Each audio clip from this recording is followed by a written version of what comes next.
What's going on, everybody? Happy Monday and welcome back to the 10-minute mailbag on the channel kdjTV. And look at my crispy new camera quality, everybody. It's astounding. It is astounding yet imperfect because I am still figuring out how on earth this works. I'm a tech moron. So if you see random things pop up on the screen, I'll either edit them away or you'll just have to deal with it for the time being. But regardless, the 10-minute mailbag is back and it is time to talk about MLB The Show. In the 10-minute mailbag, I take your MLB The Show questions and I talk about them in length, or at least in depth, as much depth as 10 minutes allows for as many questions as I can get to. I sift through the comments from the previous video and I choose the best ones. So if you'd like to have your questions answered, make sure you leave something below. As always, like the video, comment like I said, and subscribe so you don't miss any news about MLB The Show 24. I'm covering anything and everything on this channel, including this week's feature premiere. We'll have a recap at the end of the week.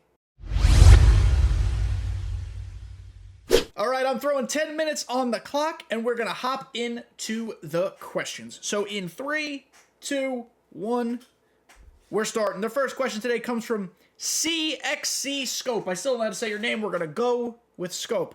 How would you recommend a new player should approach the start of a game cycle? Are there certain cards or collections that I should target first? Is it worth it to play online in the beginning, or is offline grinding the preferred method? A fantastic question. A lot of layers to this question. So I'm going to start actually at the end. For someone who is new or newish and just trying to get a feel for the game cycle and how content works and how progression works and how stub making works, honestly, play whatever mode you're most comfortable playing. You want to play offline? Go grind offline. You want to play online? You want to play BR? You want to play events? Go do whatever you're comfortable doing. A new player should not worry about game mode off rip. A new player should just worry about grasping the fundamentals of how content and things work in MLB The Show. Your next part, are there certain cards or collections that I should target first? I'll tell you how I do it. I don't know if this is necessarily the best for everybody, but this is how I do it. Step number 1 is don't rely on packs. Don't rely on pack luck. Don't spend stubs on a single pack early in the game cycle. Every single stub is valuable early in the game cycle if you're playing no money spent. If you're not using a credit card to purchase stubs and buy live series cards, every stub counts. So don't buy packs. Absolutely don't buy packs. If there's ever like a rare circumstance in which I would recommend buying a pack, I'll let you know, especially early. But just don't do it. My way of attacking collecting early in the game, generally, I sell almost everything I pull until I can afford live series Mike Trout, who traditionally has been the most expensive card. If he's not the most expensive card this year, let's say it's Shohei, I will save every stub for the most expensive card. Then I will buy that most expensive card. In the past, at least like 2 or 3 years, I think, I don't pull Mike Trouts. That's just not a thing. It's never happened to me before, at least early in the game cycle. So I think like the past 2 or 3 years, I've gotten Mike Trout through just stub grinding and card selling within like a week and a half. And I'm not talking flipping the market. Flipping the market is an entirely separate conversation where, in theory, you could flip the market and get Mike Trout in 12 hours. I'm talking about just playing the game, selling the cards you earn, and that's that. There are sometimes exceptions. Like last year, I unlocked, or this year, MLB The Show 23, I should say, I unlocked Munetaka Murakami before I got Trout, and I was really excited to use Murakami.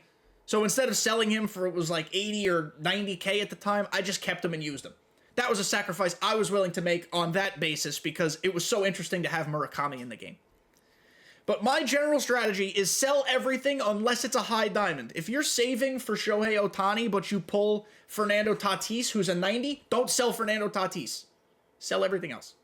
Keep your high diamonds, sell everything else, and then just chip away and knock off the cards, either in expensive order or you can go by division. You can tackle it however you want, but be intentional with how you use your stubs. That's the best advice I can give you. So Scope, I hope that helps. Moving on to Boof Peanuts. Such a fun name. What do you think of the created player? Maybe I'm different, but I absolutely love it. It's my favorite part of Diamond Dynasty. And then a secondary question, also, what do you think about expanding jersey customization? I'm going to start with jersey customization. I agree with you. I think you should be able to customize multiple jerseys. You should have a home and away. You can have alternates. I think alternates would be super cool to add. I think the more customization options, the better. I think being able to store uniforms in the vault is also something that we should be able to do. To your other point, however, respectfully, I'm going to disagree. I think created players in Diamond Dynasty is fucking terrible. It's awful, it's horrible, and I wish it would go away forever. If Sets and Seasons is back, which, again, it's the biggest if in the community right now. We just don't know. And 99s are available day one. Which I don't have a problem with, per se. But whatever. If 99s are back day one, you have no reason to be using a cap. If you want to use a cap, Ranked Seasons is not Ranked Seasons, I'm sorry. Road to the Show is where you should be. Because that's your creative player. I think using a cap in Diamond Dynasty is just not the best use of, like, synergizing. That's a business word. It's not good synergy. It doesn't make sense. There could be other online modes, potentially, or other, like, sub-modes that include caps. I just don't think Diamond Dynasty is the one.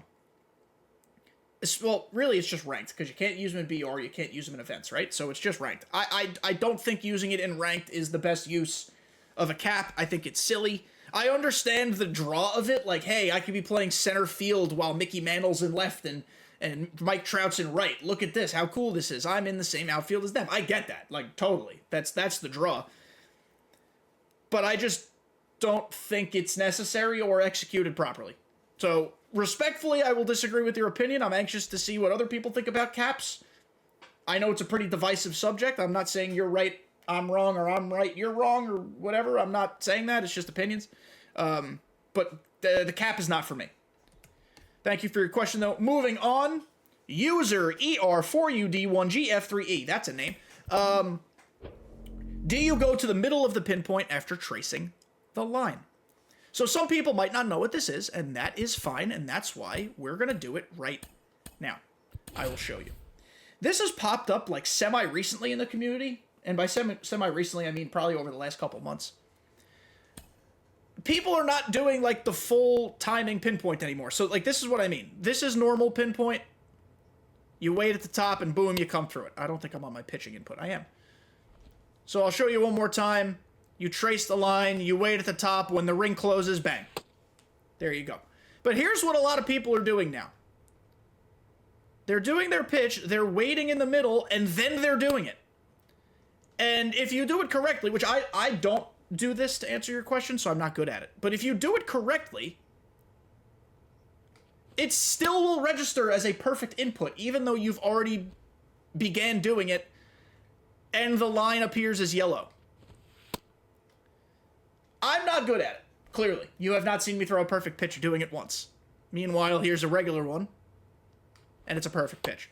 It's all personal preference. If you're good at it, go for it. If you think it helps you, go for it. I personally don't see it as any sort of advantage. Like, it really doesn't matter to me. I don't know if SDS is aware that it's possible. If they are, I would imagine they're going to fix it before 24, because why would they want an exploit? Like, that's not an exploit, but like, why would they want that in the game, right? I don't see the draw of it, because realistically, moving from the top of the PCI to the bottom is like an extra half a milliliter, right? A millimeter, rather. It's like, it's not like a discernible difference in distance. So I don't see how it's any sort of advantage. Maybe I'm wrong. If you guys use it, you can correct me. But I don't necessarily see it as an advantage. You are the first person, though, that's brought it up in the comments. So that's interesting that maybe a lot of people don't even realize it's happening. I was just watching a video the other day of Pitching Rebel, who's one of the best players in the world. And he does it. And there are others that do it. So it's definitely, like, right now, a viable method. For sure. It doesn't help me, and I don't understand why it's even possible. So, thank you for your question. I hope that helps. Last question here from John Max. Let's get out of this menu, or out of this mode. Does anyone here think they need a fresh new main menu screen and new menus in modes, and not the same year after year after year? I think it would make us feel like a brand new game and not a copy-paste. Yeah, we talked about this last year, actually. Leading into 23, we're like, let's get a menu reset or refresh. Let's change some things up. And they didn't. This is still basically the same menu with the introduction of storylines here at the end that we've had forever. The only thing they did change, which I think is all pretty much universally hated, except we're all used to it now, is the lineup screen is different, and it stinks in my opinion. I really don't like the lineup screen. This is the only thing they changed, and it didn't make it better. In my opinion, it made it worse. At the end of the day, the lineup screen is pretty meaningless. Like, it doesn't impact my enjoyment of the game in any way. It's occasionally frustrating, but, like, it's not a big deal. This is the only thing they changed. And I think it's because they had to add this captain screen in there, so they figured they would just revamp the entire thing. But yeah, listen, Diamond Dynasty and the game as a whole has pretty much looked the same for several years. I'm always down for a reset, as long as it's not, like, overly complicated. If you overcomplicate things or make it hard to find stuff, yeah, we'll get used to it, but it is annoying. I don't mind the simplicity of MLB The Show's menus. Like, let's be honest, this is as simple as it gets. Like, there's no bells and whistles. You don't need the bells and whistles.